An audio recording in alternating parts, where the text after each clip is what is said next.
Hello বন্ধুরা, আপনি কি ক্যাপকাট দিয়ে মরসিনো অ্যানিমেশন তৈরি করতে চান? তাহলে এই ভিডিওটা আপনার জন্য। আমি এই টিউটোরিয়ালে আপনাদের দেখাবো কিভাবে পেশাদারের মতো গতি এবং প্রভাব যোগ করে কি ফ্রেম ব্যবহার করবেন। এই ভিডিওতে A to Z আমি আপনাদেরকে বুঝিয়ে দিব। Let's go. প্রথমে আমার অ্যানিমেশনটা দেখো।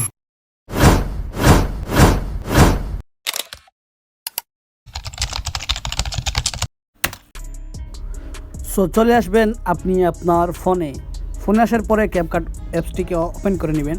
ওপেন করার পরে দেখেন উপরে নিউ প্রজেক্ট, সেখানে একটা ক্লিক করেন।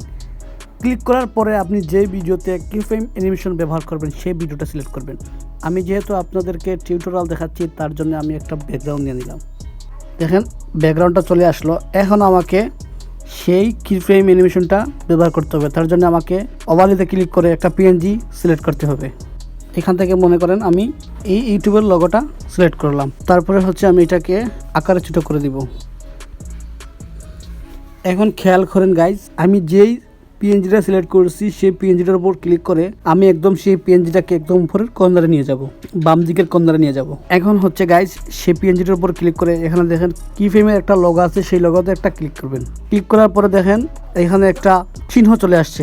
এখন আমাকে সেই পিএনজিটাকে ডান দিকে একটু নিয়ে যাব। নিয়ে যাওয়ার পরে সেই ইউটিউবের লোগোটাকে একটু ক্লিক করে এটাকে ডান দিকে নিয়ে যাব। তারপরে আবারও সেই লেয়ারটিকে একটু ডান দিকে নিয়ে যাব।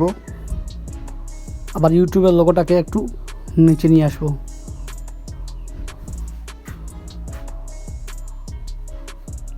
আবারও একটি ডান দিকে নিয়ে যাব লেয়ারটি।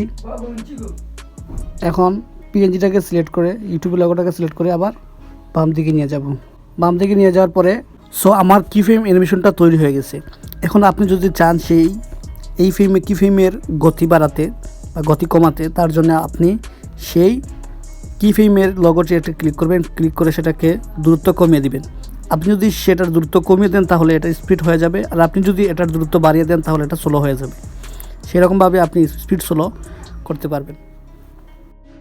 এখন আপনারা দেখেন কিভাবে স্মুথভাবে নিচ থেকে উপর থেকে নিচে অ্যানিমেশনটা তৈরি হয়ে গেছে।